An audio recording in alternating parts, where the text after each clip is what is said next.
Sebelumnya, Assalamualaikum warahmatullahi wabarakatuh. Perkenalkan, nama saya Karila Idris dengan NPM 022722111139.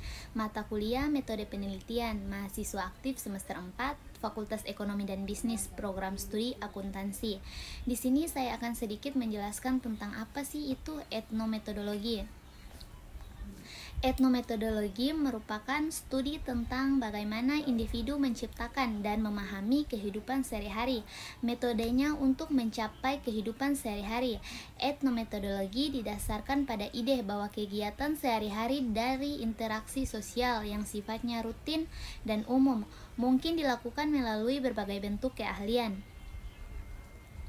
Menurut Bogdan dan Bicklin dalam Mulyana tahun 2008, pengertian etnometodologi tidaklah mengacu pada suatu model atau teknik pengumpulan data ketika seseorang sedang melakukan suatu penelitian, tetapi lebih memberikan arah mengenai masalah apa yang akan diteliti. Garfinkel sendiri mendefinisikan etnometodologi sebagai penyelidikan atas ungkapan-ungkapan indeksikal dan tindakan-tindakan praktis lainnya sebagai kesatuan penyelesaian yang sedang dilakukan dari praktek-praktek kehidupan sehari-hari yang terorganisir. Etnometodologi Garfinkel ditunjukkan untuk meneliti aturan interaksi sosial sehari-hari yang berdasarkan akal sehat. Apa yang dimaksud dengan dunia akal sehat adalah sesuatu yang biasanya diterima begitu saja. Asumsi-asumsi yang berada di baliknya dan arti yang dimengerti bersama. Inti dari etnometodologi Garfinkel adalah mengungkapkan dunia akal sehat dari kehidupan sehari-hari. Pekerjaan etnometodologi menurut Garfinkel 1967, studi tentang bagaimana orang-orang sebagai pendukung dari tatanan yang lazim menggunakan sifat-sifat tatanan itu agar bagi para warga dapat terjadi ciri-ciri terorganisasi yang kelihatannya nyata. Seringkali orang beranggapan bahwa etnometodologi merupakan suatu metodologi baru dari etnografi, padahal kedua pengertian dari kedua penelitian itu jelas-jelas berbeda. Etnografi penelitian yang menggambarkan seluruh dimensi atau kehidupan dari satu komunitas budaya atau semua anggota budaya menjadi partisipan penelitian.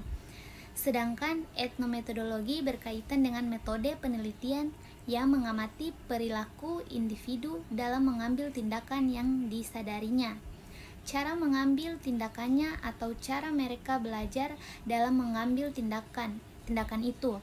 Dengan demikian, etnometodologi berarti studi tentang bagaimana individu-individu menciptakan dan memahami kehidupan sehari-hari mereka, cara mereka menyelesaikan pekerjaan di dalam hidup setiap harinya.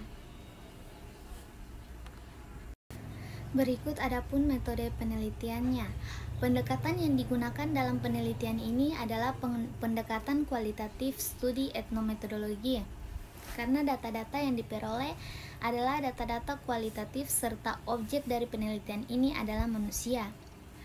Anis Cariri 2019 menjelaskan bahwa penelitian kualitatif adalah penelitian yang dilakukan dalam setting tertentu yang ada dalam kehidupan real atau alamiah.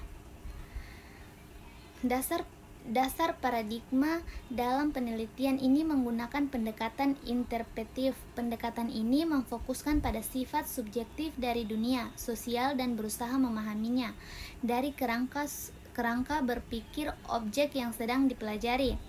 Tujuan dari pendekatan ini adalah untuk menganalisis realitas sosial dan bagaimana realitas sosial itu terbentuk.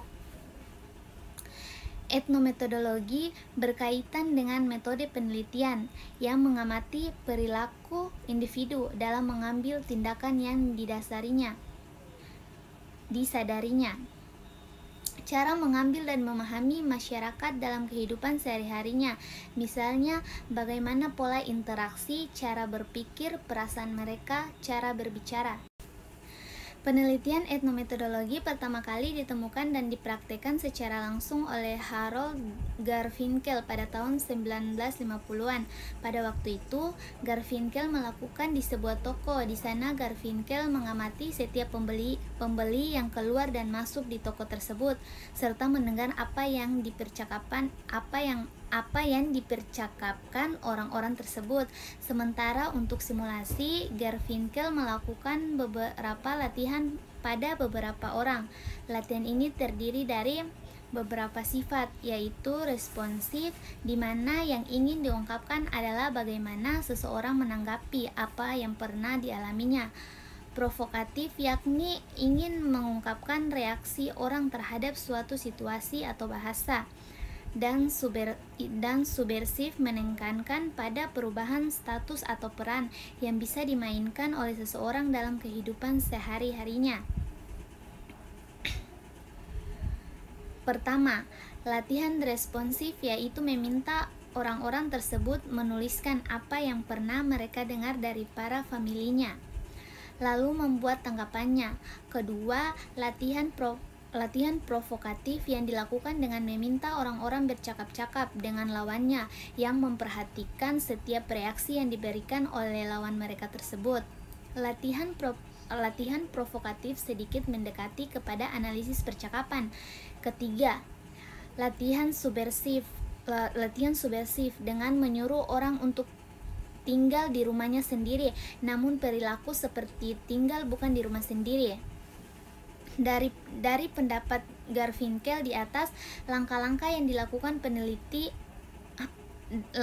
dapat dilakukan peneliti dalam melakukan wawancara untuk mengetahui, sehingga peneliti tidak dapat mengamati perubahan status atau migrant dan crime.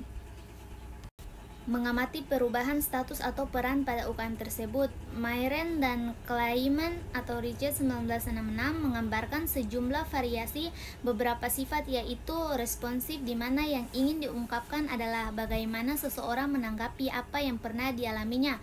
Provokatif, yakni ingin mengungkapkan reaksi orang terhadap suatu situasi atau bahasa. Dan subversif menekankan pada perubahan status atau peran yang bisa dimainkan oleh seseorang dalam kehidupan sehari-harinya. Responsif dari pemilik usaha tersebut dengan meminta pemilik usaha untuk menceritakan tentang apa yang pernah mereka dengar dari keluarganya maupun pengalaman apa yang pernah mereka alami, lalu membuat tanggapan tentang hal-hal yang berkaitan dengan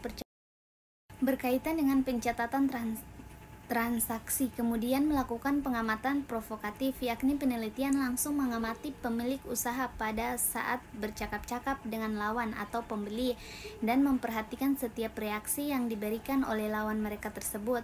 Pada penelitian ini, peneliti tidak melakukan langkah ketiga, yakni subversif, karena pemilik usaha merangkap sebagai pekerjaan dalam menjalankan usahanya.